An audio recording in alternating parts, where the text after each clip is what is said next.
A Dialogue of Self and Soul by Butler Yeats.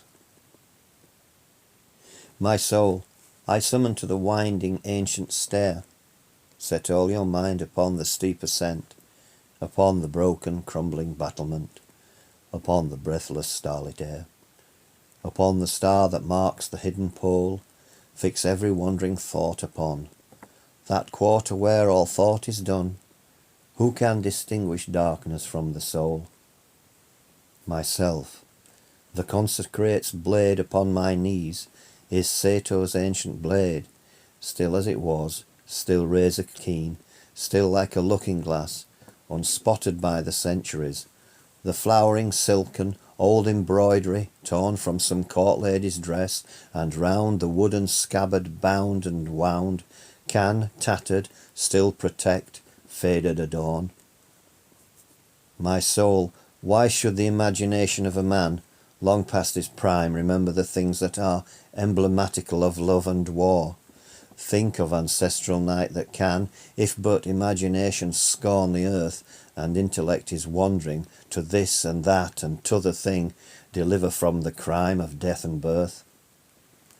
Myself, Montashigi third of his family fashioned it 500 years ago. About it lie flowers from I know not what embroidery, heart's purple, and all these I set for emblems of the day against the tower, emblematical of the night, and claim as by a soldier's right a charter to commit the crime once more. My soul, such fullness in that quarter overflows, and falls into the basin of the mind. That man is stricken deaf and dumb and blind, for intellect no longer knows, is from the ought, or knower from the known, that is to say, ascends to heaven. Only the dead can be forgiven, but when I think of that my tongue's a stone. Myself, a living man is blind and drinks his drop. What matter if the ditches are impure? What matter if I live it all once more? Endure that toil of growing up, the ignominy of boyhood, the distress of boyhood changing into man, the unfinished man and his pain, brought face to face with his own clumsiness. The finished man among his enemies, how in the name of heaven can he escape that defiling and disfigured shape?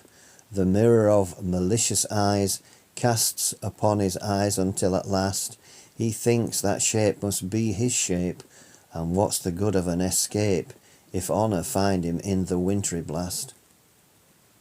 I am content to live it all again, and yet again, if it be life to pitch into the frog spawn of a blind man's ditch, a blind man battering blind men, or into the most fecund ditch of all, the folly that man does, or must suffer, if he woos a proud woman not kindred of his soul. I am content to follow to its source every event in action or in thought, measure the lot, forgive myself the lot. When such as I cast out remorse, so great a sweetness flows into the breast, we must laugh, we must sing, we are blessed by everything. Everything we look upon is blessed.